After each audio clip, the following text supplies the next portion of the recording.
life. So is this information so far? Is everyone getting plenty of notes? Yeah. Awesome. Statistics show that it takes 5 engagements to get a sale across the board for every product and service. However, 95% of salespeople, which is all of us, right, stop after the second. So what does that mean to us then? As long as I'm the 5% and I go a few more times, I'm going to be better off than everyone else.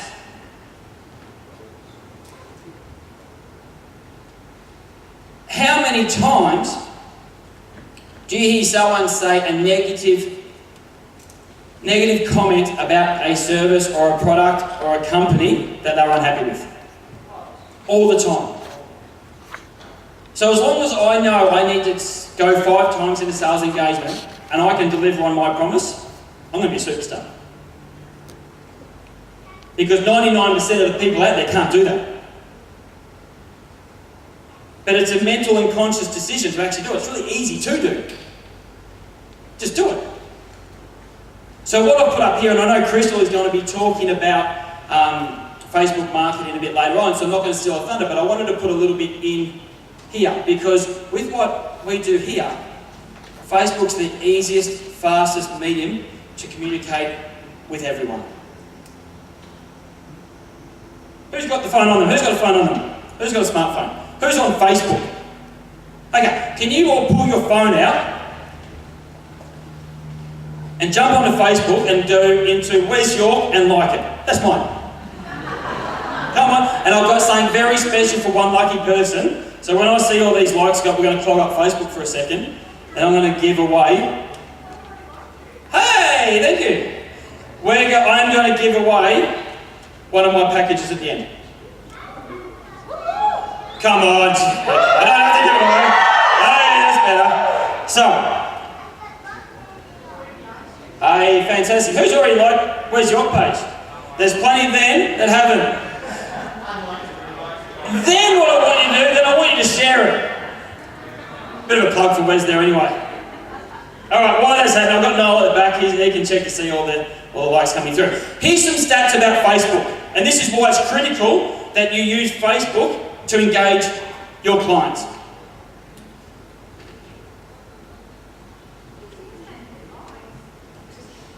Because I only have them for special people. The reason why Facebook is critical is because every single day, the average person looks at their Facebook page 14 times. I better not pick on my wife here. Oh, I'm getting the death stare. The second reason why it's critically important is the average person who's on Facebook looks at their Facebook within 15 minutes of waking up. Everyone, yeah, I can agree with that. So why is this important to me? If you try and phone someone, how often do you screen someone's phone call? Always. Your work emails or your personal emails. You don't have to respond, do you? Some people don't look at their emails for 2 or 3 days.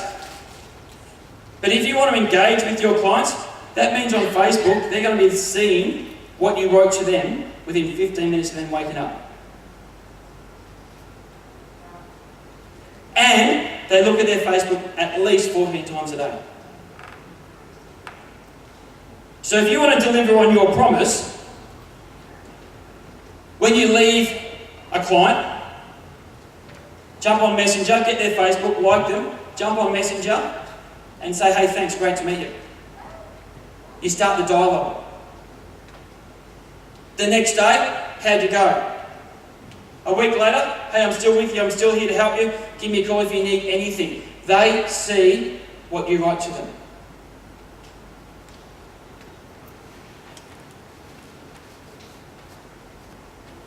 So you only need to take one step when it comes to servicing your clients, and Facebook is the easiest medium. And Chris was going to talk about it, so that's about all I'm going to say on Facebook. Who agrees with that? Who knew those stats? Do you know 1.65 billion people are on Facebook? 890 million active Facebook users per day. Massive. You've only got to get good at one SEO, and that's Facebook. And connect with your clients. Use it as your tool to help your clients. Make sense? All right. Oh. So this is my club. Now, actually, no, before I get to this, who wants to hear my best negotiating deal I've ever done? Who wants to hear that? Alright, this is a bit personal about me, so it gives you a bit of a gauge of where I've come from and why I actually do what I do here. Did we figure if we can get on the internet? Can we do it? If we can't, it doesn't matter. Anyway, a couple of years ago, see, my goal about 10, 15 years ago was to buy a self-storage facility. Who's ever put their stuff in storage before? See, everyone does. That's why I loved it. So I started my goal about, about 13 years ago now, that I wanted to purchase a self-storage facility because of the fact that people just come and put their stuff in there and they forgot about it, and 3 years later they've been paying a monthly fee, and then they realise that they've got this stuff in storage. So 2 and a bit years ago, I purchased a self-storage facility up in Toowoomba. Where's my Toowoomba friends? Anyone here? A couple. Chinchilla, there you go. So I purchased a self-storage facility up in Toowoomba. Now when it went on the market, they were asking over $6 million for it. Yeah. But I wasn't paying $6 million, couldn't do it. So I waited and I put my strategy together, I waited, and I ended up purchasing the facility for $3.5 million. So that sales engagement and the strategies that I used saved me over $2.5 million. But the reason why I tell you that, isn't to big note what I have. It's to tell you, this is why I do what I do up here. Because I don't actually have to work. My wife and I could retire now at 37 and travel the world with what Toowoomba brings in. So then, within 2 years from that happening is when my coaching really started to pick up. Because it's actually a love and a passion. I want to help as many people out as possible. And that's why I can come into events like this, and for a great friend like Crystal, I can put my package at a really, really cheap price to try and help as many people out as possible. So that's why I want to share that. Look at there. It's not about what I have out there. It means then what I can actually do and help out as many people as possible. So this is what my package is. Under someone's chair is an envelope. Who's got the envelope? Who has the envelope? Whoa! Come on up! Come on up! And bring your little one, it's all cool.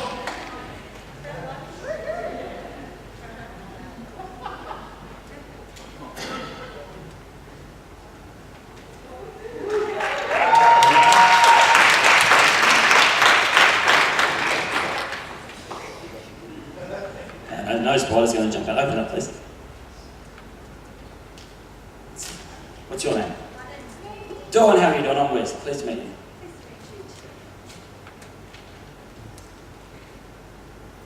Congratulations. Something is free, but I need my glasses to read. So you've won. Congratulations. What I'm about to explain now.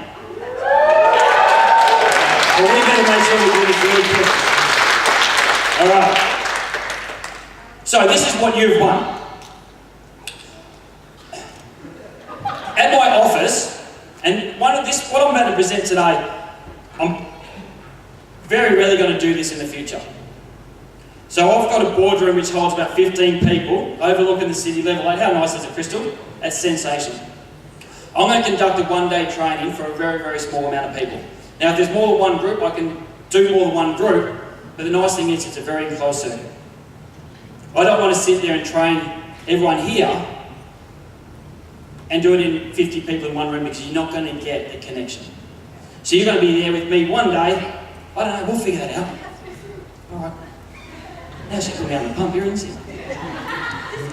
This week, we'll talk. We'll figure it out. I'm just trying to think in my head when I can do it. We're off to Vietnam on Friday. Whereabouts are you moving to? Tasmania. Oh, we'll work somewhere. Maybe. Or maybe come back up here. Actually, no, I got this. We'll work this. Okay, so this is what we're doing. 1 day training. That's all semantics. We can work that out. Small groups. I don't want a big group. I was just telling Alan before, I've actually developed a day to match your product and to match what you guys sell. And I've developed a workbook around it which you get to keep. This one here I just throw in there. I do 3 months of motivation. I send emails, I'll do the Facebook, I send ebooks and things like that. So every sort of month, fortnight, just matter when I have stuff, I give it to everyone in my group as well, just to keep me motivated and keep me moving. And you also get a copy of my book, and I've got about 20 here, and the rest you'll get them on the day. So congratulations. We'll work out a day.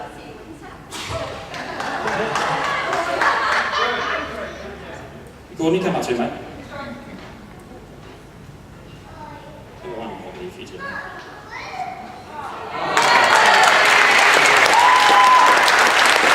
So can you two just head over to see Karen and Hayley and just to fill in the form so we've got you registered there. And I'll work out a time.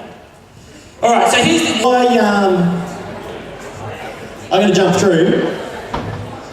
Just while everyone's organising that for Wes, and I will say Crystal, and even though Crystal used to be trained, both Crystal and myself will be attending those as well. We've already done it. We organised that this morning so we didn't have to line up. It's sneaky. What I want to do is try and get some questions to really put Wes under the pump. Specific questions linking to isogenics, linking to sales. So if you guys have some questions relating to anything that he's taught, something separate in regards to sales, just raise your hand, I'll hand you guys the mic.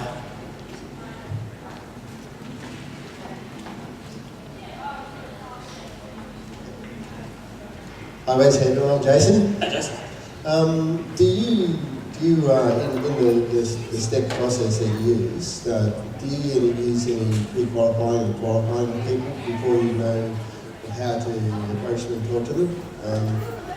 Absolutely.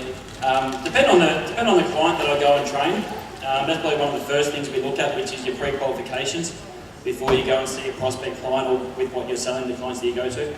I guess for the isogenics here though, the price point's pretty cheap. So I think the prospecting and the qualifications needed to would be pretty small. I wouldn't get too worked up, especially that they're buying their food anyway and the cost can substitute. So I wouldn't go too much into that. That'd be for maybe the warm clients. What about cold? What about cold clients or cold prospects? In which, how do you get at your clients? I mean, well, all different areas, but it could be someone on a train or someone in a supermarket, or I mean, how do you use any specific? Oh, look, if I was doing that, it'd be a short interaction, be like the step 2, but then I'd follow up with a phone call, email, and I'd set it up from there. Yeah, I wouldn't sit there in a program with what you guys are. I wouldn't try and meet someone for the very first time, never met them before, and try and then go all the way through the process. I'd set up as just an introduction, and then go and step through with an email, phone call, talk to them, send some little bit of information, and then I'd go from there. Yeah, definitely, I wouldn't go from start to finish. Yeah. Thanks. Awesome, straight across. Yeah. What are like the top, say, 5 signs that someone's either really put off or really like encouraged by the product? You know, when you're engaging with them, like how? They just ask you buying questions. You know, so how much is it? You know, you can see by their body language that they're really active with you. Yeah. What the challenge? It's pretty easy to see someone who's got a clear buying sign. The challenge that salespeople have is they jump too quick and ask for the order too fast. You know, the old saying was, you know, if someone's ready to buy, ask them then. However, that's really not the best principle. You know, you've got to have that at the back of your mind. But you've got to make sure you've done the right processes there. You just got to make sure you keep them engaged.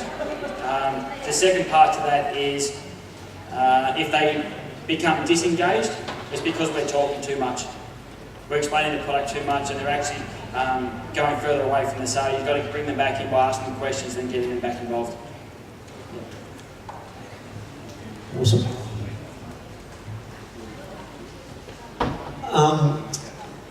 What are some examples people can use, because it's very important to tap into that emotional, what's the right word to explain it? What you were talking about, how it's not about the price, it's about emotional. Yep. What are some ways people can learn to do better or start for the first time tapping into people's emotions?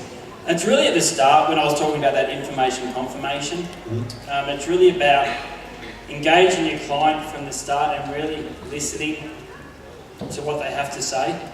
I think now, after we've learned a little bit today, people will be a bit more adapt to trying to find that dominant buying motive and going, okay, that's the most important thing to them. And then once they find that, that client's emotional state goes up quite a lot because you're talking about that quite a lot. So it's really about the active listening at the start. That's a great question.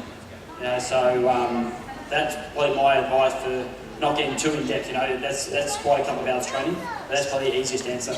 Okay, so if you knew my emotional thing was I'm embarrassed to go to the beach, like, you know, that was my most important thing. Yeah. How would you really bring that out? Well, I'd have to ask you, obviously, a series of questions before that. Obviously, what are your goals? What are your waist loss goals? You know, how do you feel your confidence would be when you achieve those goals? But then I would sort of bring that at the end. I'd sort of say, okay, so what's your name again? Jackson. Jackson, that's right. I'd be like, okay, Jackson, so let's put yourself in the picture for a little bit. Let's say we're 6 months down the track and you've reached your goals each month. You're looking great, you've lost your weight, your confidence is up, you know, your skin's cleared up and everything like that. Do you reckon you'd have the ability to walk down the beach then? Yeah. Okay. So then I'd go from there. Easy. So I'd set it up as a process.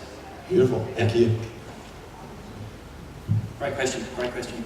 And for everyone who listens, that's a really important answer and quick question to answer there, because that's what you guys do every single day. Yeah. Anyone else?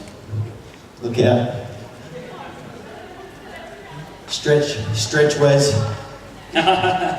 No. It's very often that people do get to the how much is it before they've gone through those processes. Yes. And I'm constantly asked, you know, how do we take the process back then? Is there any sort of tips you could give us on how to take it backwards? What a great question. Everything that you sell, whether it be cars, houses, what doesn't matter, this comes up every single time. Someone wants to know the price before you really explain a lot of the details and nitty-gritties and find out information about them. First of all, we need to understand why they're asking that question. Is it because of the fact that they just want to get the price to say no to you? Which is usually the case. Because if they're hot and they want to know the price, they're probably going to sign up then anyway and purchase. So the way to combat that is just bring it back on them. Okay, so let me ask you first, what does it love about the product? What does it love you about the service? Okay, can you explain this part of the product for me? Let's make sure you understand, because I want to make sure that I service my clients well and you understand exactly what you're going to be having in the future. So just tell me a bit what you understand about it. So then they've got to start thinking, oh, what they tell me? Oh, I'm not too sure. And they will stumble on certain areas, which gives you that chance to get back in there. Yeah. Never give them a price.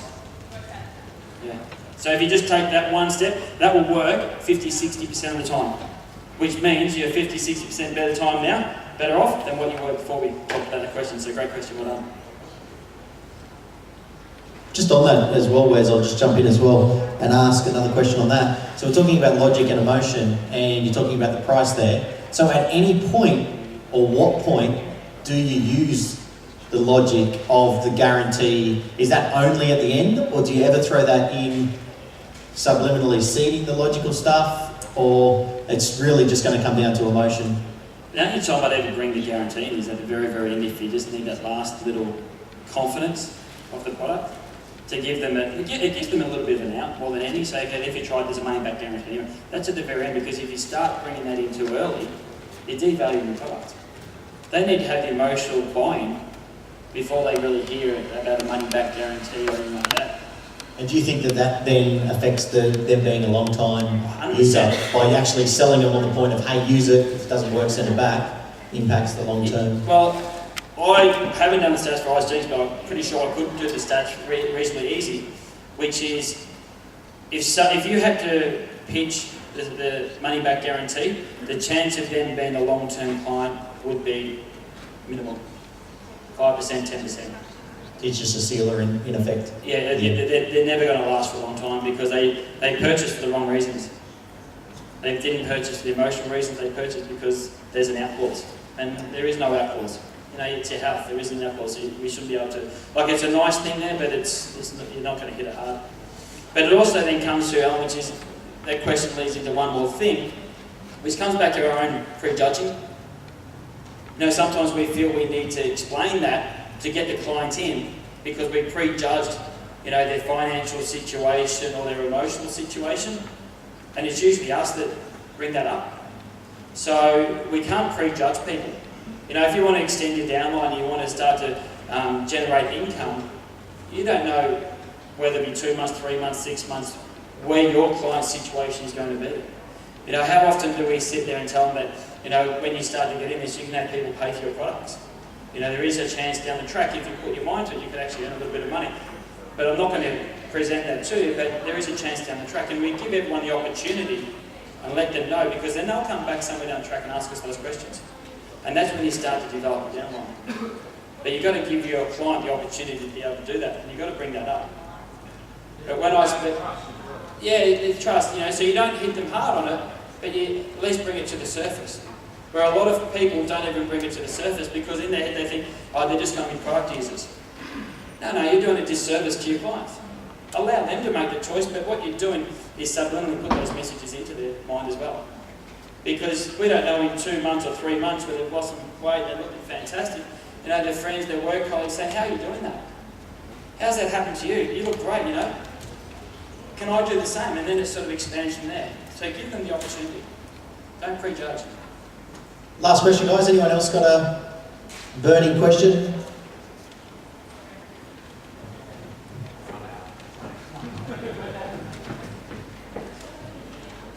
G'day Wes, with your slide up there where you had agitate the problem and your last point was use trial closes. Yes. Are you referring there to like try one close and then reassess it later on and see if it worked or not? And then, is that what you mean by trial closes? Great question. The trial closes is more the fact, loaded with Gordon, okay, so at the end of say, if the package is affordable, would you love to become part of the program? So I just started to test whether he was interested or not. So trial closes would be simply, guys, okay, so when we get to the end, you know, can you see yourself starting to use isogenics and start to, you know, regain your health back? And then you're just going to get a lot of little yeses as you go through the process. Yeah. But the thing is, and the reason why I didn't really go too deep into that is because with what you guys present, it's not a big thing. But it's also, you need to be conscious of what you are doing as part of the process. But we teach that in the day program, how to actually do that where it's not even closing, it's not even trial closes. The clients are giving you that commitment all the way through. Great question. Awesome. Just before Wes goes there, we've just got a little gift for you. Just to say thank you. So I just got a little gift. Something small. So a big round of applause for Wes. I'm just going to get, before Wes moves, I just want to get from you guys just a few shout outs. Not just yet, or I suppose firstly, a few shout outs on what you've actually taken away. What have you actually learned from Wes that you know you can now move forward and take your isogenics business to the next level? Does anyone want to give us a couple of... Agitate. Awesome. The process. So there is actually a process to think about and reflect on. Absolutely. Sorry, information confirmation. Yeah, awesome. Listen to people. Yep. The buying pattern? Yeah, it's amazing, isn't it?